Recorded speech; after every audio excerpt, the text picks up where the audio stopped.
Hi viewers, welcome to BS talk show. నేను మీ Burra Srinivas.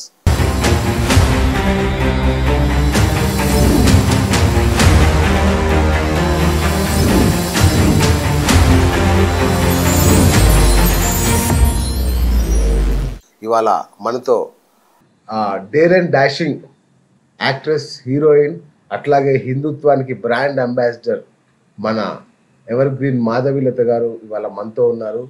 So తాజాగా సినీ ఇండస్ట్రీలో జరుగుతున్న సంచలనాలు మరొక్కసారి మనం చూస్తున్నాం. ఈ నేపథ్యంలో తను ఇప్పుడు తన కామెంట్ చాలా ప్రాధాన్యతను సంతరించుకుంది. సో ఈ నేపథ్యంలో మాధవీలత గారి మాటలు మరొక్కసారి ఇండస్ట్రీ అంతా మారుమోగిపోతున్న పరిస్థితి. మరి ఏం జరుగుతుంది, ఇండస్ట్రీ ఈ స్థితికి ఎందుకు వచ్చింది తెలుసుకునే ప్రయత్నం చేద్దాం. నమస్కారం మాధవీలత గారు. నమస్తే అండి. ఎలా ఉన్నారు? బాగున్నాను, చాలా బాగున్నాను. చెప్పండి. సో ఏంటి మన ఇండస్ట్రీ పరిస్థితి? ఇష్యూస్ చూస్తున్నాం కదా. ఇండస్ట్రీ పరిస్థితికి ఏమైంది? చక్కగా సినిమాలు చేసుకుంటున్నారు, ప్రజలు చూస్తూ ఉన్నారు. ఏముంది ఇంకా? అది బయట. లోపల మీ ప్రశ్న కరెక్ట్ గా ఉంటే సమాధానం నేను చెప్తాను. రైట్, దేని గురించి? రైట్. అంటే ఇప్పుడు మీరు త్రివిక్రమ్ శ్రీనివాస్ ఇష్యూ దగ్గర నుంచి తీసుకుంటే, జానీ మాస్టర్ ఇష్యూ దగ్గర నుంచి, అట్లాగే మన అల్లు అర్జున్ కావచ్చు, జానీ మాస్టర్ కావచ్చు, ఇలా చాలా ఇష్యూస్. ఉదాహరణకి మొన్న డ్రగ్ ఇష్యూలో మన యాక్ట్రెస్ ఒకరు పట్టుబడ్డారు. ఇట్లాంటి ఇష్యూస్ తో చాలా సతమతం అవుతుంది ఇండస్ట్రీ. అసలు ఏం జరుగుతుంది? ఇండస్ట్రీకి ఒక దిక్కు, పెద్ద దిక్కు లేరా? అలా ఏం కాదు, సమాజంలో కూడా రోజుకి బోల్డెన్ కేసులు జరుగుతూ ఉంటాయి, బోల్డెన్ మంది పోలీస్ స్టేషన్కి వెళ్తూ ఉంటారు. కాకపోతే ఇండస్ట్రీ వాళ్ళు కూడా మనుషులే, వాళ్ళకి కూడా ఇష్యూస్ జరుగుతూ ఉంటాయి. సో చాలా ఓర్చుకున్న తర్వాతే పబ్లిక్ ప్లాట్ఫామ్ లో ఉన్న వాళ్ళు యాక్చువల్లీ పోలీస్ స్టేషన్ వరకు వెళ్ళాలంటే చాలా చాలా ఎక్కువ ఆలోచించాలి సార్. బట్ అది కూడా దాటి వెళ్తున్నారంటే ఎక్కడో మనకు ఇప్పుడు 100లో 1% ఫాల్స్ కేసులు ఉంటాయి, కానీ మాక్సిమం వాళ్ళ కడుపు మండిన తర్వాతే బయటకు వచ్చే అవకాశాలు ఉన్నాయి. Okay, right. అంటే జానీ మాస్టర్ వెళ్ళడానికి ముందు త్రివిక్రమ్ శ్రీనివాస్ గారి మీద కూడా ఆరోపణలు రావడం అనేది నాకు షాక్ అనిపించింది. అంటే దీంట్లో కరెక్ట్ అంటే ఆ అమ్మాయిని మనం చాలా రోజులుగా చూస్తున్నాం, పవన్ కళ్యాణ్ మీద దాడి చేస్తోంది. ఈ నేపథ్యంలో త్రివిక్రమ్ శ్రీనివాస్ కూడా ఆ దాడిలో భాగమా, లేదంటే నిజంగా ఏమైనా జరిగి ఉండే అవకాశం ఉందా? అది మనకు తెలియదు. ఎందుకు అంటే ఆ అమ్మాయి అనేది బయటకు వచ్చి పూర్తిగా వివరాలతో ఏదో ఒకటి చెబితే తప్ప ఎవరికి తెలియదు. ఓకే, అప్పుడప్పుడు ఒక పోస్ట్ పెట్టడం, ఆ పోస్ట్ పూర్తి క్లారిటీ లేకపోవడం వల్ల అందరికి కేవలం క్వశ్చన్ మార్క్స్ మిగిలిపోయినాయి. బట్ దాని గురించి చెప్పాల్సిన అమ్మాయే చెప్పాలి. ఆ అమ్మాయి చెప్పిన తర్వాత గానీ మనం ఊరికే కూర్చొని డిస్కస్ చేసుకోవడానికి మనకు ఒక టాపిక్ ఉంటుంది. మనం ఏం పోయి వాళ్ళని జడ్జిమెంట్ చేయం, మనమేమి వాళ్ళ సమస్య సాల్వ్ చేయం. బట్ సమస్య ఎవరు ఫేస్ చేస్తున్నారో ఆ అమ్మాయి వచ్చి మాట్లాడితేనే క్లారిటీ ఉంటుంది. రైట్. అంటే పూనమ్ కౌర్ గారిని మొన్నటి వరకు ఎందుకో కొంచెం ఏదైనా ఇష్యూ నిజంగా ఉందేమో అనే ఫీలింగ్ ఉండేది. కానీ మొన్న త్రివిక్రమ్ శ్రీనివాస్ ని అన్న తర్వాత ఇదేదో కాన్స్పిరసీ లాగా ఉంది అని ఒక టాక్ అయితే స్ప్రెడ్ అవుతుంది ఆ అమ్మాయి విషయంలో. అంటే ఏంటి ఆ అమ్మాయి ఎలా డిఫైన్ చేస్తారు పూనమ్ కౌర్ ని? అదే తెలీదు. అదే ఎగ్జాక్ట్లీ. ఇప్పుడు ఆ అమ్మాయి ఏం ఫేస్ చేసింది అన్నది ఆ అమ్మాయి అంతటా ఆ అమ్మాయి వచ్చి బయటికి వచ్చి నోరు విప్పితే తప్ప మనం ఎవరము మనం మనకు తగ్గట్టుగా ఊహించుకొని మాట్లాడే అంత లేదు ఇక్కడ. ఇప్పుడు మనం వేరే విషయాలు మాట్లాడుతున్నాం. ఏంటంటే అక్కడ క్రిస్టల్ క్లియర్ గా కేసు పెట్టడమో లేకపోతే వాళ్ళు మీడియా ముందుకు వచ్చి మాట్లాడడం వల్ల మనం దాని గురించి డిస్కస్ చేసుకోవడానికి ఒక అవకాశం ఉంది. అసలు ఏమీ తెలియనప్పుడు మనం ఏం మాట్లాడతాము? రైట్. సో అంటే చేసి ఉండకపోవచ్చు అంటారా త్రివిక్రమ్? తెలీదు. I have no idea. Okay, right. Jani master issue తీసుకుందాం. జానీ మాస్టర్ ఇష్యూ తీసుకుంటే సరే, ఇప్పటిదాకా మనం చాలా చూసాము. అంటే మొదట్లో చాలా ఆవేశపూరితంగా ఉంది, గొడవలాగా అనిపించింది. కానీ ఇప్పుడు లేటెస్ట్ గా వీడియోలన్నీ చూస్తుంటే జానీ మాస్టర్ ఆ అమ్మాయి ఏదైతే ఉందో వాళ్ళిద్దరి మధ్య ఉన్న ఇంటిమసీ, వాళ్ళిద్దరు కలిసి కొన్ని లవ్ సాంగ్స్ చేశారు. ఆ అమ్మాయిని హీరోయిన్ గా చేసే ప్రయత్నం ఈయన చేశాడు. వాళ్ళ మధ్య 6 ఏళ్ల పాటు ఒక అత్యద్భుతమైన సాన్నిహిత్యం నడిచింది. ఇప్పుడు సడన్ గా అమ్మాయి కేసు పెట్టడాన్ని ఇండస్ట్రీ సగంగా చీలిపోయిన పరిస్థితి. ఈ అమ్మాయి తనని ఎక్స్ప్లాయిట్ చేసి ఇప్పుడు ఇలా బిహేవ్ చేస్తుంది, ఏదో డబ్బుల దగ్గర ఇంకేదో ఇష్యూలో పంపకాల్లో తేడా వచ్చి అనే ఒక మాట ఇప్పుడు వినబడుతుంది. లేదండి, అలా ఏమీ లేదు. అత్యద్భుతమైనటువంటి సాన్నిహిత్యం ఏం నడవలేదు, సాన్నిహిత్యం మాత్రమే నడిచింది. ఎందుకంటే నేను అమ్మాయితో మాట్లాడినాను కాబట్టి నేను చాలా క్రిస్టల్ క్లియర్ గా చెప్పగలను. ఆ పాప ఫస్ట్ సాక్ష్యాలన్నీ తీసుకొని చాంబర్కి వెళ్ళడం జరిగింది, తర్వాతే పోలీస్ స్టేషన్ మెట్లు తొక్కడం జరిగింది. సో అమ్మాయికి ఒక 16 ఏళ్ల వయసు ఉన్నప్పుడు అతను ఆ అమ్మాయిని ఫిజికల్ గా వాడుకోవడం జరిగింది. సో ఆ సంగతి అతను అసిస్టెంట్ కి చెప్పడం జరిగింది. నేను కూడా నీలాగా అసిస్టెంట్ ని, నేనేం చేసే పరిస్థితి ఇక్కడ నాకు లేదు. అయితే ఇండస్ట్రీలో కెరీర్ కోసం ఉండాలి, లేకపోతే లేదు. సో నువ్వు కూడా అంతే ఉంటే ఉండు, లేకపోతే లేదు అని చెప్తే ఆ సంగతి ఆ విషయం వాళ్ళ అమ్మ నాన్న చెప్పుకోలేక అమ్మాయి కాంప్రమైజ్ అయింది. It is okay purely compromise తప్ప మరొక విషయం జరగనే లేదు ఇక్కడ. ఓకే అయితే ఇక్కడ మరొక విషయం ఏంది, ఆ తర్వాత అతను లేదు మా ఇస్లాం సంప్రదాయం ప్రకారము నేను నిన్ను తాకాను కాబట్టి నువ్వు నా భార్యవి, సో నేను నిన్ను పెళ్లి చేసుకుంటాను అని చెప్పడం వల్ల ఆ అమ్మాయి నమ్మడం జరిగింది. అది 16 ఏళ్ళ అమ్మాయి ఏంటి, 26 ఏళ్ళ అమ్మాయి అయినా నమ్ముతుంది, 36 ఏళ్ళ అమ్మాయి అయినా నమ్ముతుంది. కరెక్ట్ సో అందులో వేరే ఆప్షన్ ఏం లేదు. ఒకసారి ఒకడు నువ్వు నా భార్య అన్న తర్వాత ఆ భార్య అనేటటువంటి ఆ ఫీలింగ్ కి అమ్మాయి లోన్ అవుతుంది. అలా అతనితో ట్రావెల్ చేసింది కూడా అమ్మాయి. అవును ఎస్ ఆ అమ్మాయికి 18 ఏళ్ల వయసు ఉన్నప్పుడు వాళ్ళ ఇంట్లో పూజలకి గుళ్ళకి వెళ్ళడం మానేసినప్పుడు వాళ్ళ ఇంట్లో వాళ్ళకి అనుమానం వచ్చి అడిగితే ఆ అమ్మాయి రివీల్ చేయడం జరిగింది. వాళ్ళ ఇంట్లో వాళ్ళ అమ్మాయిని తిట్టడం, బ్రెయిన్ వాష్ చేయడం కూడా జరిగింది. నువ్వెందుకు మారాలి, నువ్వెందుకు మతం మారాలి, అవసరం లేదు కదా అంటే ఆ అమ్మాయిని మభ్య పెట్టడం జరిగింది. మా సాంప్రదాయం ప్రకారం నువ్వు మతం మారి నేను పెళ్లి చేసుకుంటే నాకు స్వర్గం ప్రాప్తిస్తుంది, లేకపోతే నాకు బ్యాడ్ అవుతుంది, మళ్ళీ నాకు కెరియర్ పరంగా కానీ అన్ని రకాలుగా బ్యాడ్ అవుతుందని చెప్పడం జరిగింది. ఆ అమ్మాయి నమ్మడం కూడా జరిగింది. ఓకే సో దాని తర్వాత అప్పటి నుంచి ఆ అమ్మాయి ఈ పెళ్లి అనేటటువంటి అంశానికి దూరంగా ఉంచుకుంటూ నాకు పని ఇస్తే చాలు అనే క్రమంలో లాస్ట్ ఇయర్ వరకు కూడా వాళ్ళిద్దరు కలిసి పనిచేయడమే జరిగింది. ఇక్కడ ప్రతి ఒక్కళ్ళు మనకు ఎంతో అత్యద్భుతమైన సాన్నిహిత్యం ఉంటేనే పని చేయక్కర్లేదు. Cinema industry is all about enemies తో కూడా పనిచేయాల్సి వస్తుంది. ప్రాక్టికల్ ఎక్స్పీరియన్సెస్ అది. మనకు ఒకళ్ళంటే ఒకళ్ళకి పడకపోయినా అక్కడ మనం పని చేయాలి, మనకు పని కావాలి. మనకు నచ్చకపోయినా మనం మొహాలు మార్చేసుకొని నేను చేసిన కొన్ని సినిమాలకు కూడా నేను కూడా మొహం మార్చుకొని హట్ అయ్యి వాళ్ళతో ఎటువంటి మాటలు కూడా జరగకుండా షూటింగ్స్ ఫినిష్ చేసిన పరిస్థితి ఉంది. అలాంటి పరిస్థితులు వస్తాయి, ఉంటాయి కూడా. అంతే, అంతకు మించి ఏమీ ఉండదు. ఆ క్రమంలో ఒకసారి పుష్ప 2 సెట్ లో ఏదైతే డాన్స్ ఫ్లోర్ లో ఆ జానీ మాస్టర్ వచ్చి ఎవరైతే స్టాఫ్ బయటికి పొమ్మని చెప్పి ఈ అమ్మాయితో మళ్ళీ పెళ్లి చేసుకునే విషయంలో గొడవ జరగడము, సరే సుకుమార్ గారికి తెలిసి చిన్న పంచాయతీ పెట్టడం లాంటివి జరిగిందంట, వద్దు అని. అప్పటి నుంచి అతను ఫోన్లు చేయడం మానేశాడు. కానీ ఆ తర్వాత కూడా అమ్మాయి నాకు వర్క్ కావాలి మాస్టర్ అని ఫోన్ చేయటము, వర్క్ ఉంటుంది వర్క్ ఇప్పిస్తానని అతను చెప్పడము, రేపు షూటింగ్ ఉంది అనగా ఆ అవతల వాళ్ళు ఫోన్లు స్విచ్ ఆఫ్ చేసుకోవడము ఆ అమ్మాయికి బాధను క్రియేట్ చేసింది. ఆ బాధను అమ్మాయి తీసుకోలేకపోయింది. ఆ తర్వాత అతని భార్య వచ్చి ఈ అమ్మాయిని కొట్టడము, తర్వాత అప్పుడప్పుడు ఒక ర్యాండమ్ పర్సన్ వచ్చేసేసి ఎవరో తెలియదు, ఇదిగో సినిమా ఇండస్ట్రీలో ఇట్లా పెద్దోళ్ళతో పెట్టుకోవద్దని చెప్పామా, ఎందుకు వచ్చిన గొడవ, కాంప్రమైజ్ అయిపోయి ఉండొచ్చు కదా, నీకు లైఫ్ వస్తుంది. బట్ ఆ అమ్మాయి క్వశ్చన్ ఏంటంటే పెళ్లి చేసుకుంటే ఇంకా పెళ్లి చేసుకుంటే మళ్ళీ నేను సినిమాలు చేయడానికి పాసిబుల్ లేదు, ఇంకా నేను పెళ్లి చేసుకోవాలి, పిల్లల్ని కనాలి, ఇంట్లోనే ఉండిపోవాలి అనేటటువంటి ఒక అంశం ఆ అమ్మాయికి డైజెస్ట్ అవ్వలేదు. అండ్ ఇంకోటి మనం చూసుకుంటే ఆ అమ్మాయి జానీ మాస్టర్ తో ఉంటేనే ఆ అమ్మాయికి కెరీర్ ఎక్కువ. అంతే కదా, ఆ అమ్మాయి కెరీర్ ఉంటుంది, లైఫ్ ఉంటుంది, డబ్బులు ఉంటాయి, అన్ని ఉంటాయి. అతను వదిలేస్తే ఏమొస్తుంది? ఈ రోజు డబ్బు కోసమో సెటిల్మెంట్స్ కోసమో అంటే అసలు ఆ అమ్మాయి ఏం సంపాదించిందని? ఆ అమ్మాయి మన కొరియోగ్రాఫర్, ఆ అమ్మాయికి ఏమైనా పేరు ప్రఖ్యాతులు? అసలు ఆ పిల్ల పేరు మన కేసు పెట్టే వరకు కూడా తెలియదు, ఆ పిల్లకి కూడా తెలియదు ఎంత పెద్ద కేసు అవుతుందని అంట. షీ టోల్డ్ మీ నాకు తెలియదు అని. అంటే ఒకటి బస్ నాకు చెప్పండి, అంటే ఆ అమ్మాయి కెరియర్ ని పరంగా పెట్టిందా, లైఫ్ ని పరంగా పెట్టిందా ఈ ఇష్యూని బయటికి తీసుకురావడం ద్వారా?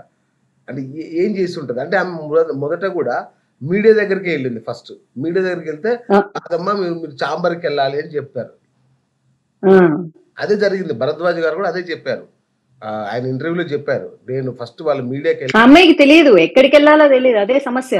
Okay okay she turned 22 now. ఇప్పుడు తనకి 22 వచ్చింది. అదే 16 to 20 మీరన్న 6 సంవత్సరాల కాలం అదే. అవును అవును. సో ఇప్పుడు అంటే తెలిసి చేసిందా తెలియక చేసిందా? ఇప్పుడు కెరియర్ మొత్తం లైఫ్ తెలియక కాదు. ఆ అమ్మాయిది ఒకటే, నాకు పని, ఇప్పుడు కూడా నాకు పని ఇవ్వండి నేను పని చేసుకుంటూ ఉంటాను, నాకు పని ఒక్కటి ఇస్తే చాలు. ఆ జానీ మాస్టర్ దగ్గర నుంచి డబ్బులు ఆశించడం అది కాదు.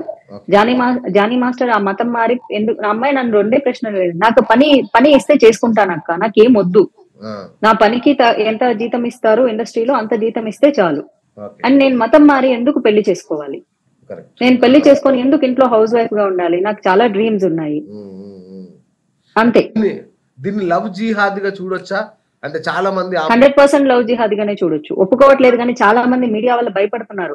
కుల హత్యల గురించి, పరువు హత్యల గురించి చాలా ధైర్యంగా మాట్లాడతారు. ఎందుకంటే వెరీ అన్ఫార్చునేట్ కులాలు హిందూ మతంలో ఉన్నాయి కాబట్టి అందరూ కులాల గురించి చాలా ధైర్యంగా మాట్లాడతారు. కానీ వేరే మతం వచ్చేసరికి ఎంత భయపడిపోతుందంటే మీడియా అటు ఇటు చేసి కవరింగ్ చేసి నో లవ్ జిహాద్ అనేది టెర్రరిజానికి సంబంధించింది. This is not terror. Who said love jihad is a terrorism? Maybe which is a part of terrorism ఏమో అలాంటి. కానీ అందరూ అదే టెర్రరిజం గా మార్చాలన్న ఉద్దేశంతో చేస్తారని అనను.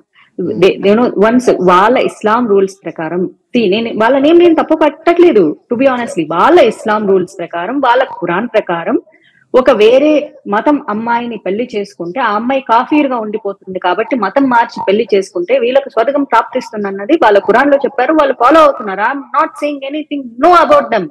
Okay, I'm just defending from Hindus. ఎందుకు మారాలి అన్నదే ప్రశ్న. ఓకే, అతను చెప్పినట్లు ఎస్, ఒక అమ్మాయిని మతం మార్చి పెళ్లి చేసుకోకపోతే అతను స్వర్గానికి వెళ్ళలేడు. అది వాళ్ళకి చాలా తప్పు అవుతుంది. They are very strong with their religion thing. కానీ ఇక్కడ ఈ అమ్మాయికి ఇష్టం లేదు. స్టార్టింగ్ లో నమ్మింది, ఒప్పుకుంది. ఒక 1 year పాటు మౌలా స్పీచ్లు వినిపించారంట. సో టెంపుల్స్ పూజలన్నీ మానేసిందంట. సో ఎలా కన్వర్ట్ అవ్వాలని ఆలోచన చేసి, అరే ఒక మనిషి మీద ఇష్టం ఉన్నప్పుడు 100 చేస్తారప్ప. కానీ ఎండ్ ఆఫ్ ద డే ఏంటంటే, ఇప్పుడు మనం ప్రేమించిన వ్యక్తికి కొన్ని అలవాట్లు ఉంటే మనకు తెలియకుండా కొన్ని రోజుల తర్వాత ఆ అలవాట్లను మన అలవాట్లుగా చేసుకుంటాం. కానీ మళ్ళీ కొన్ని రోజుల తర్వాత అనిపిస్తుంది, అరే నేనెందుకు మార్చుకోవాలబ్బా అనిపిస్తుంది.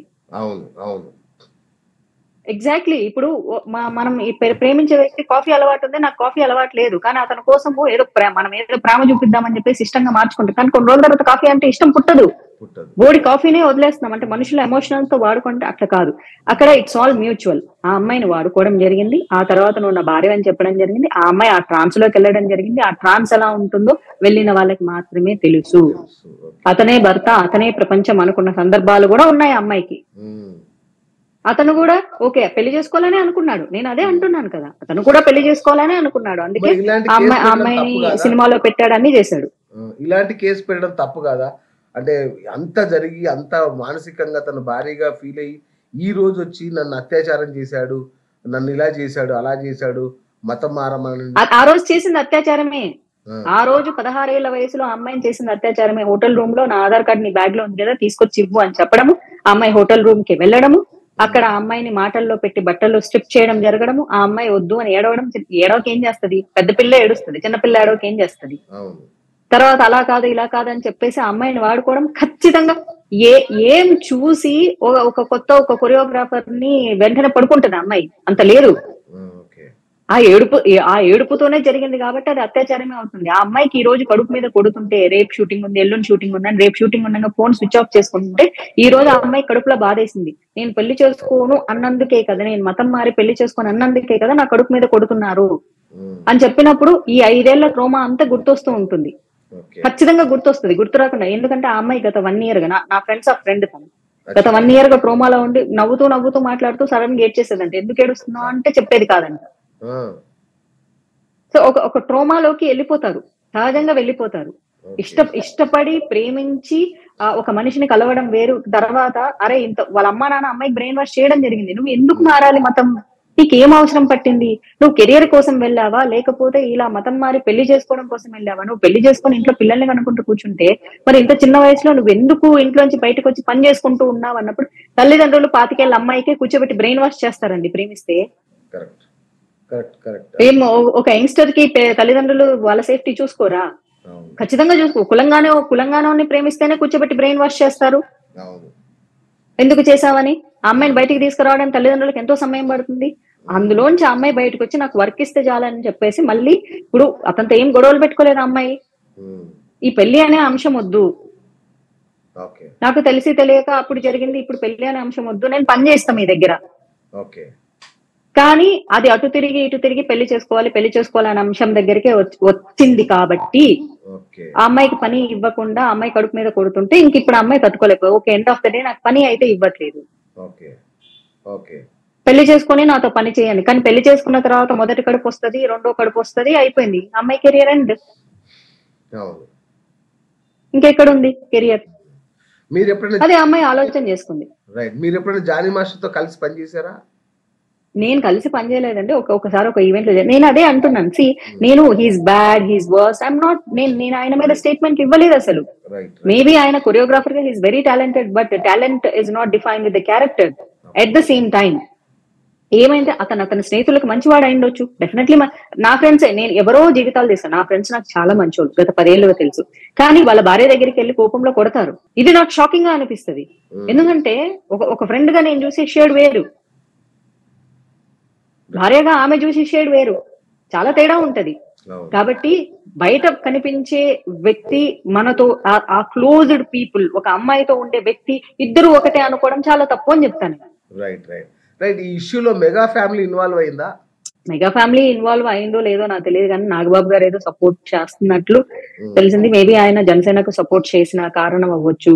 అండ్ ఇప్పుడు కూడా అమ్మాయిని జనసేన వాళ్ళు చాలా ఫోర్స్ చేసి ఎలాగైనా కేసు విత్డ్రా, ఇందాకే మాట్లాడడం జరిగింది, విత్డ్రా చేసుకునే ప్రక్రియలు ఏవో ఆ అమ్మాయికి కొంచెం ఫోర్స్, లేదా వైసీపీ వాళ్ళ సపోర్ట్ తీసుకొని ఆ అమ్మాయి బ్రెయిన్ వాష్ చేయడం, ఇట్లా చాలా జరుగుతుంది. కానీ అమ్మాయి ఒంటరిగానే నేను కోర్టులో సబ్మిట్ చేసుకుంటాను అని చెప్పేసి అమ్మాయి మీడియా ముందుకు రావడం ఇష్టం లేదు. ఎందుకంటే నాకు కష్టం వచ్చింది, నేను పోలీసులు ఆశ్రయించాను, నేను పోలీసులకే చూపించుకుంటాను అని చెప్పేస్తుంది. సో ఆ అమ్మాయి వాయిస్ బయటికి రావట్లేదు కాబట్టి ఆ అమ్మాయిదే తప్పు అంటున్నారు. ఇప్పుడు బయటికి వస్తే అమ్మాయి రైట్, బయటికి రాకపోతే అమ్మాయి తప్పు అంటే అది చాలా తప్పు. ఆ అమ్మాయికి మీడియాని ఫేస్ చేసే ట్రోమా అమ్మాయి తీసుకోలేకపోతుంది. ఎదిగో 16 ఏళ్ల వయసు నుంచి ఎన్నో రకాల కష్టాలు అనుభవించి ఫైనల్ గా మళ్ళీ ఇప్పుడు పోలీస్ కేసు పెట్టి, ఇటు నువ్వు వైసీపీ వాళ్ళ సపోర్ట్ తీసుకొని చాలా బాగా సపోర్ట్ చేస్తారని, ఇటు జనసేన వాళ్ళు వచ్చేసి ఈ అమ్మాయి వాయిస్ కావాలని చాలా వెయిట్ చేస్తుందంట. ఇది అసలు పార్టీల పరంగా, ఇప్పుడు ఆయన పార్టీకి సపోర్ట్ చేశాడబ్బా, పార్టీకి సపోర్ట్ చేసినంత మాత్రాన వాళ్ళందరూ ఆయన వెనకేసుకు రావాల్సిన అవసరం లేదని చెప్తాను. నేను బీజేపీలో ఉన్నా, బట్ నేను ఈ రోజు బీజేపీ అమ్మాయిగా నేను మాట్లాడట్లేదు ఇక్కడ. నేను కేవలం ఒక ఆడపిల్లగా మాట్లాడుతున్నా. ఒకవేళ ఇదే తప్పు అతను బీజేపీకి సపోర్ట్ చేసినా సరే నేను మాట్లాడతాను. జానీ మాస్టర్ ని అల్లు అర్జున్ వెనకేసుకొస్తున్నాడు, అసలు అల్లు అర్జునే జానీ మాస్టర్ విషయంలో ఏదో చేస్తున్నాడు అని, అంటే అమ్మాయిని వెనకేసి కావడం ద్వారా జానీ మాస్టర్ వర్సెస్ అల్లు అర్జున్ అనే ఒక ఇష్యూ కూడా నడుస్తుంది. దాన్ని మీరు సమర్థిస్తారా? ఎట్లా అంటున్నారు అది? అంటే ఆ రోజు ప్రెస్ మీట్ లో చెప్పడం జరిగింది, ఒక డైరెక్టర్ సినిమా ఇస్తానన్నారు, అలాగే ఒక పెద్ద హీరో అమ్మాయికి సపోర్ట్ చేస్తున్నారు అని చెప్పడం జరిగింది. అది ఏంటి అంటే అది నిజమో, ఆ అమ్మాయి సైడ్ అయితే అలాంటిది ఏం లేదక్క అని అయితే చెప్పింది. అంటే అల్లు అర్జున్ మేనేజర్ వచ్చి చెప్పింది వాస్తవం కాదా? అది ఆ పర్టికులర్ టాపిక్ అయితే నేను అడగలేదు, కానీ ఆ అమ్మాయికి అయితే నిజంగా ఏ పెద్దోళ్ళు అయితే సపోర్ట్ చేయట్లేదు, కేవలం తన స్నేహితులు మాత్రమే సపోర్ట్ చేస్తున్నారు. అందులో నా కామన్ ఫ్రెండ్స్ ఉన్నారు కాబట్టి నేను ఇంత ధైర్యంగా చెప్పగలను. నా కామన్ ఫ్రెండ్స్ 1 రోజు 2 రోజు ఫ్రెండ్స్ గారు గత 12 ఏళ్ళుగా నాకు తెలిసిన వాళ్ళు. అంటే నేను ఎందుకు ఆ మాట వచ్చిందంటే, డైరెక్ట్ గా తమ్మాడి భరద్వాజ్ గారు చెప్పారు, అల్లు అర్జున్ అనే మాట ఆయన వాడారు, ఆయనే ఫోన్ చేసిన అయిందని చెప్పారు. అట్లాగే ఆయన మేనేజర్ వచ్చి ఈ అమ్మాయికి భరోసా ఇచ్చారు అని కూడా మన వాళ్ళు చెప్పారు. ఈ ఒక్క అంశాన్ని నేను అడగలేదు అమ్మాయిని. ఓకే. సో కాబట్టి అడిగితే సమాధానం చెప్పింది. దీన్ని పవన్ కళ్యాణ్ వర్సెస్ అల్లు అర్జున్ అనే టాపిక్ లో మాట్లాడొచ్చా దీన్ని? ఏమో అండి, అసలు ఆ అమ్మాయి విషయంలో అసలు అదేం లేదు.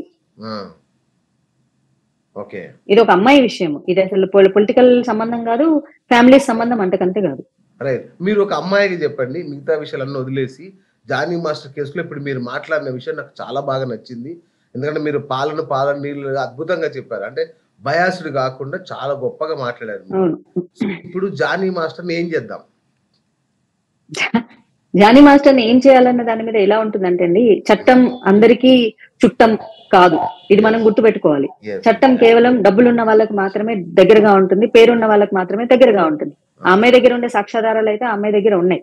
అంటే ఏదైతే మౌలాతో స్పీచ్లు ఇప్పించాలనుకోవడం, లేకపోతే వాళ్ళ దగ్గర కొన్ని సంబంధించినటువంటివి ఎలా అమ్మాయిని కన్వర్ట్ చేయాలనుకునే అంశాలు అయితే అమ్మాయి దగ్గర సాక్ష్యాలు ఉన్నాయి. ఒక 2-3 కాపీలు చేసి పెట్టుకోమని వాళ్ళ లాయర్ కూడా చెప్పడం జరిగింది. నేను కూడా చెప్పాను, ఎవరికి పంపించొద్దు, దాన్ని సేఫ్ గా దాచిపెట్టుకో, ఏదో ఒక రకంగా నీ మీద దాడి చేసి మీ ఇంటి మీద అటాక్ చేసి వాటిని తీసేసుకునే అవకాశాలు కూడా ఉంటాయి, కాబట్టి ఇంకా కాపీస్ ఎక్కువ చేసి పెట్టుకో, ఆ కాపీలు పోయే అవకాశం ఉంటుంది అని కూడా చెప్పడం జరిగింది. ఎందుకంటే ఇక్కడ పొలిటికల్ ప్రెషర్ ఇన్వాల్వ్ అయిపోయింది అమ్మాయికి.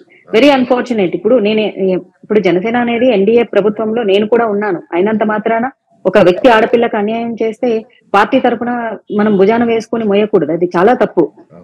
వ్యక్తి వేరు, వ్యక్తిత్వం వేరు, పార్టీ వేరు, సమాజం వేరు, అన్ని వేరు. ఇక్కడ పూర్తిగా వేరు అంశాలు. అక్కడ కేవలం ఆ అమ్మాయి ఆడపిల్ల, ఓకే స్ట్రగుల్ అయింది, ఇన్ని రోజులంతా బానే ఉంది కదా, ఇన్ని రోజులంతా బానే పడుకుంది కదా, బానే ఎంజాయ్, వీళ్ళందరూ చూసారా అండి బానే పడుకుందో బానే ఎంజాయ్ చేసిందో.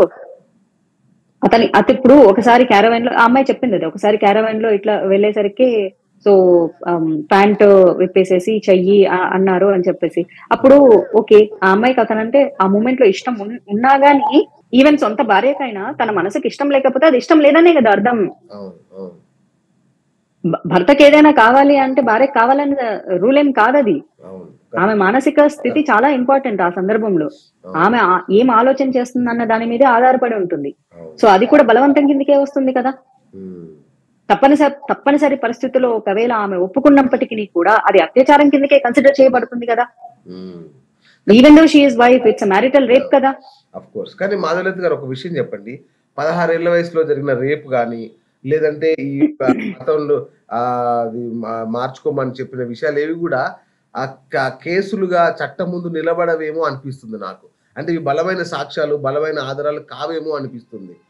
ఈజీగా జానీ మాస్టర్ బయట పడతాడేమో అనుకుంటున్నాను నేను.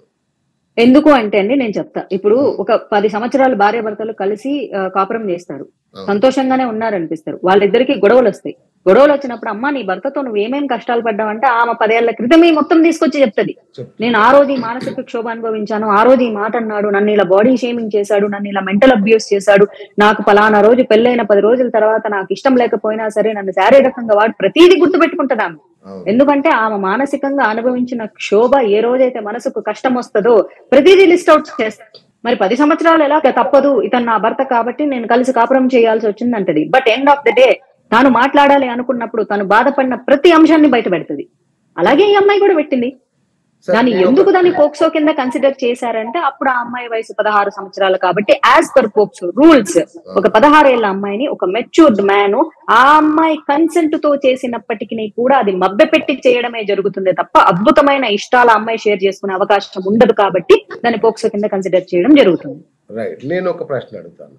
ఇప్పుడు మనం చూస్తున్నాం ఈ చాలా కేసులు, వరకట్నం కేసులు కావచ్చు, ఇట్లాంటి కేసులు చాలా వరకు లేడీస్ తప్పుడు కేసులు పెడుతున్న పరిస్థితి చూసాం. భర్తల మీద గానీ క్లాస్ మీద గానీ, అంటే చాలా మహిళల కోసం ఉద్దేశించిన చాలా చట్టాలని మహిళలు దుర్వినియోగం చేసిన సందర్భాలని కోకొల్లలుగా చూసాం. ఇది అలాంటి కేసు అనే మాట చాలా మంది అంటున్నారు, మీరేమంటారు? డెఫినెట్లీ అది కూడా ఉన్నాయి, అవి కూడా నేను కూడా చూసాను. నా ఫ్రెండ్స్ జీవితాల్లో వాళ్ళ భార్యలు ఉత్తపుణ్యానికి కేసులు పెట్టి వాళ్ళకు ఉన్నటువంటి చట్టాలని ఆడవాళ్ళు వినియోగించుకోవడం నేను చూసాను. కానీ నేను అక్కడ ఆ మగవారికే సపోర్ట్ చేశాను తప్ప వాళ్ళ భార్యలకు నేను సపోర్ట్ చేయలేదు. ఎందుకంటే పాపం హింసకు గురవుతుంది నా ఫ్రెండ్స్ కాబట్టి వాళ్ళని నేను చూసాను. అదే నేను చెప్పాను కదా, అంటే వాళ్ళ భార్యతో పర్సనల్ గా ఎలా ఉంటారంటే అక్కడ పర్సనల్ గా నన్ను హెరాస్ చేశాడని కేసులు పెట్టలేదు. వాళ్ళు ఎంతసేపు అతను ఆస్తి కావాలని చెప్పేసి, నెలకి ఇంత మెయింటెనెన్స్ కావాలని చెప్పేసి, నువ్వు ఇప్పుడు ఇంతకు ముందు ఇంత సంపాదించేవాడు ఇప్పుడు ఇంత సంపాదించట్లేదు అని పాయింట్స్ పెట్టారు. కాబట్టి అక్కడ ఖచ్చితంగా ఆమె డబ్బు కోసమే పెట్టి అతన్ని హరాస్ చేస్తుంది, చట్టాన్ని వాడుకుంటుంది అనే సంగతి క్లియర్ గా అర్థమవుతుంది మనకు. బట్ ఇది అలా కాదు అని చెప్తున్నాను నేను. ఇక్కడ ఓన్లీ ఆడడానికే సపోర్ట్ అంటే కాదు, కొంతమంది మగవాళ్ళు కూడా అన్యాయానికి గురి అయ్యే ఉన్నారు. బట్ ఇక్కడ ఆడపిల్ల అన్యాయానికి గురైంది అంటున్నా ఈ పర్టికులర్ కేసులో. లడ్డు విషయానికి వద్దాం, మీరేమంటారు? దేని మీదే ఇలాగే మనం జోకులు వేసుకొని నవ్వకూడదు అన్నది. ఎందుకంటే లడ్డు కావాలని ఆయన అనేది ఎగ్జాక్ట్లీ యా. సో ఎందుకంటే తిరుపతి ప్రసాదం ఈవెన్ మీకు పెట్టినా సరే ఓ ఇంత రవ్వంత ముక్క పెట్టిన మహాప్రసాదం అని చెప్పేసి ఆనందంగా స్వీకరించేటటువంటి అంశం అది. అన్ని దేశంలో ఎన్ని గుడులు ఉన్నప్పటికీ కూడా తిరుపతి స్వామివారి లడ్డు అనేది ఒక మహా అద్భుతం. అలాగే కొన్ని స్థలాలు కొన్ని ప్రాంతాలు ఉన్నాయి, అన్నవరం సత్యనారాయణ స్వామి ప్రసాదం దట్ ఈస్ డిఫరెంట్. సో అట్లా అయ్యప్ప స్వామి దగ్గర నుంచి వచ్చే ప్రసాదం అది డిఫరెంట్. అట్లా దానికి ఉంటే ప్రపంచ వ్యాప్తంగా ప్రసిద్ధిగాంచింది ఏంటంటే స్వామివారి లడ్డు, శ్రీవారి లడ్డు అంతే. సో ఆ శ్రీవారి లడ్డూలో కల్తీ జరిగింది అన్నది వాళ్ళు ఈ రోజు చెప్పకపోయినప్పటికీ కూడా మనం కూడా చూస్తూనే ఉన్నాము. ఆ లడ్డు ఏంటో రాయిలాగా క్రికెట్ బ్యాట్ పెట్టుకొని ఆడుకునే పరిస్థితికి వచ్చినటువంటి స్థితిని నేను కూడా చూసాను. మా ఇంట్లో 20 లడ్డూలు ఉంటే ఆ 20 లడ్డూలు అసలు వాసనే లేదు ఇల్లంతా. నాకు తెలిసి మీకు కూడా ఓ లడ్డు ఇచ్చాను అనుకుంటా. Right. So boss, Prakash Raj విషయం ఏంటి? ఆయన మీరు అబ్జర్వ్ చేస్తూ ఉంటే అండి, పెద్దగా హిందువుల మీద దాడి జరిగినప్పుడు ఎప్పుడూ ఆయన స్పందించరు. కానీ ఒకవేళ హిందువులకు ఏదన్నా అన్యాయం జరిగి దాని మీద మేము పోరాటం చేసుకునే క్రమంలో ఖచ్చితంగా ఆయన వచ్చేసి దానికి ప్రతిస్పందనలు తెలియజేస్తూ ఉంటాడు.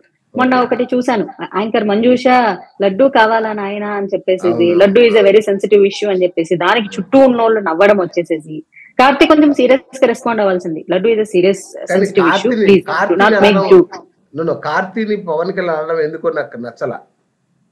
ఆయన ఏం అనలేదు సినిమా వాళ్ళు. ఎందుకంటే ఇక్కడ చెప్తా, నాకు అక్కడ అర్థమైన అంశం ఏంటంటే, లడ్డు మీద దయచేసి జోకులు వేయొద్దు. ఎందుకంటే పెద్ద హీరోలే జోకులు వేసినప్పుడు సాధారణ ప్రజలు ఇంకా దాని జోకులు వేసుకుంటారు. కాదు, వెరీ కార్తీ అన్ఫార్చునేట్ చాలా అంటే వినయంగా మనం తరతరాలుగా మీరు వినండి, తరతరాలుగా ఒక ముస్లిం దేవుడి మీద ఒక్క వ్యాఖ్య చేస్తే వాళ్ళని అసలు వాళ్ళకు బతుకులు ఉంటాయా? ఒక క్రిస్టియన్ దేవుడి మీద ఎన్ని వ్యాఖ్యలు చేస్తే వాళ్ళకి ఎంత కౌంటర్లు వేస్తారు. కానీ మన దేవుళ్ళ మీద మనమే జోకులు వేసుకుంటాం. Very unfortunate, very unfortunate. మనమే దేవుళ్ళ మీద జోకులు వేసుకొని దాని మీద నవ్వుకుంటూ ఉంటాం. పలానా రోజు పలానా ఇలా జరిగిందంట, పలానా దేవుడు వచ్చాడంట, వినాయకుడు వచ్చాడంట, తొండం పెట్టుకొని వచ్చాడంట, కిక్కి కిక్కి అని నవ్వుకుంటూ ఉంటాం మనం. సో మనకేంటంటే మన దేవుళ్ళని మన శతకోటి లింగాల్లో బోడిలింగం లాంటి సామెతలు కూడా క్రియేట్ చేసి మన శివుణ్ణి మన చేతే తిట్టిస్తారు. అంటే శతకోటి లింగాల్లో నువ్వు బోడిలింగం అంటే శతకోటి లింగాలు అనేవి అవి వేస్ట్ మెటీరియల్స్ అనే కదా ఆ సామెతలో భాగం. అందులో నువ్వు ఒక బోడిలింగాన్ని అంటే శతకోటి లింగాలు, నువ్వు కూడా బోడిలింగాన్ని అంటే అవన్నీ బోడిలింగాలనే వాళ్ళ ఉద్దేశం. ఇలాంటి సామెతలు కనిపెట్టి మన చేత మనల్ని తిట్టించే ప్రక్రియలోకి తీసుకెళ్లిపోయారు. మనకు తెలియకుండా మనం కూడా ఫ్లోలో వాడేస్తుంటాము. అండ్ ఈ రోజు అంత సీరియస్ గా ఆయన రెస్పాండ్ అవ్వాల్సి వచ్చిన కారణం ఏంటంటే, ఇలా మన సామెతలతో మన దేవుళ్ళనే తిట్టించుకుంటూ ఈ రోజు లడ్డు అనేది వచ్చినప్పుడు దాని మీద చుట్టూ ఉన్న వాళ్ళు ఆయన ఇది సెన్సిటివ్ ఇష్యూ అని నవ్వితే మిగిలిన వాళ్ళు కిక్కి అని వెటకారం నవ్వులు నవ్వడం, సిచ్యువేషన్ ని వాడుకుందామని చెప్పేసి యాంకర్ అనడం, అతను వద్దన్న తర్వాత కూడా సిచ్యువేషన్స్ ని వాడుకున్నప్పుడు చిన్న చిన్న యాంకర్ల మీద అంటే ఎందుకు యాక్టర్ల మీద యాక్టర్లు అనకూడదు, ఇది సెన్సిటివ్ ఇష్యూ మీద జోకులు చేయొద్దంటే పెద్ద యాక్టర్లు అనే వాళ్ళు కరెక్ట్ గా రెస్పాండ్ అయితే చిన్న వాళ్ళు అనేటోళ్ళు కాస్త మౌనంగా ఉండి రెస్పెక్ట్ ఇస్తారు అనే ఉద్దేశంతో అని వింటాడు ఆయన. పవన్ కళ్యాణ్ హిందుత్వం మీద మరీ ఎక్కువగా స్పందిస్తున్నాడు, బీజేపీ వైపు జరుగుతున్నాడా అనే ఒక చర్చ మొదలైంది ఇక్కడ. మీరేమన్నా తీసుకెళ్ళిపో? అలా ఏం లేదండి, అలా ఎవరు తీసుకెళ్లిపోయే వాళ్ళైతే ఆయన జనసేన పార్టీని మూసుకుంటాడు కదా. అలా మూసుకోలేదు. ఆయన జనసేనలో ఉన్నప్పటి నుంచి ఆయన చేసుకునే పూజలు, ఆయన చేసుకునే అవేవో రకరకాల ఏవో దీక్షలు అవి తీసుకుంటూ ఉండేవాడు. అప్పుడేమీ ఆయన బీజేపీతో లేడు, ఎన్డీఏలో లేడు, ఏమీ లేడు. చిన్నప్పటి నుంచి వాళ్ళ ఇంట్లో కూడా ఎన్నో రకాల పూజలు అవి చేసుకుంటూ ఉంటారు. ఆయన కూడా చాలా డివోషనల్ గా ఉంటారని చాలా సార్లు చిరంజీవి కూడా చెప్పారు. సడన్ గా దీక్ష తీసేసుకుంటాడు, సడన్ గా టెటో వెళ్ళిపోతూ ఉంటాడు, సడన్ అన్ని చేస్తూ ఉంటారని ఆయన మొదటి నుంచి చెప్పుకుంటూ వచ్చారు. సో అసలు పవన్ కళ్యాణ్ అనేది ఆయన ఎవడన్నా మార్చగలడా అండి? ఆయనకేమనిపిస్తుంది ఆయన ఎప్పుడు ఏమనిపిస్తే అది చేస్తారు. ఆయనకి దీక్ష తీసుకోవాలనిపిస్తే తీసుకుంటారు. కాకపోతే ఆ రోజు తీసుకున్న అంశాన్ని ఆయన మాట్లాడే అవసరం లేకపోయింది. ఈ రోజు ఆయన డీసీఎం కాబట్టి మాట్లాడే అవసరం వచ్చింది కాబట్టి మాట్లాడుతుంది అంతే. చాలా ట్రోల్స్ కూడా అవుతున్నాయి. తిరుపతి లడ్డు అపవిత్రమైతే అమ్మవారి మెట్లు కడుగుతున్నాడు ఏంటి? అమ్మవారి మెట్లు కడిగే అంశం వేరు కదా.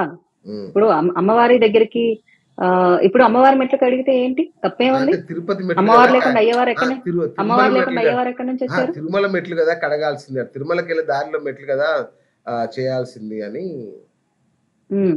ఓకే, ఇప్పుడు ఎక్కడ చేశారని వీళ్ళ బాధ అంట. అంటే ఇక్కడ విజయవాడలో అమ్మవారి మెట్లు కడిగాడు కదా. ఇప్పుడు విజయవాడలో అమ్మవారి మెట్లు కడగకూడదా? అమ్మవారిని మొక్కకూడదా? ఎందుకు మొక్కకూడదు? అన్నింటికీ ఆది పరాశక్తే కదా మూలము. మీరు కొత్త సమస్యలు ఎవరెత్తకండి. కొత్త సమస్య కాదు, అన్నింటికీ ఆది పరాశక్తి కదా మూలము. ఆయన మొన్నటి వరకు వారాహి దీక్ష తీసుకున్నాడు కదా, మరి ఆమె దుర్గామాత కదా. అన్నింటికీ మూలం సర్వశక్తి అమ్మవారు అయినప్పుడు అమ్మవారిని ప్రక్షాళనలు కోరడం తప్పేముంది? రైట్, తప్పేం లేదు. 100 రోజుల ఎన్డీఏ పాలన ఎలా ఉంది ఆంధ్రప్రదేశ్ లో? 100 రోజుల ఎన్డీఏ పాలన కొన్ని అయితే అంటే పూర్తిగా అద్భుతం అని అయితే చెప్పలేం కానీ, నేను ప్రాక్టికల్ గా మాట్లాడతా, అద్భుతం అని అయితే చెప్పలేం కానీ కొన్ని చోట్ల ప్రక్షాళనలు అయితే జరుగుతున్నాయి. Okay okay okay right. మీరు హైదరాబాద్ వదిలేసి ఎందుకు బెంగళూరు వెళ్ళారు?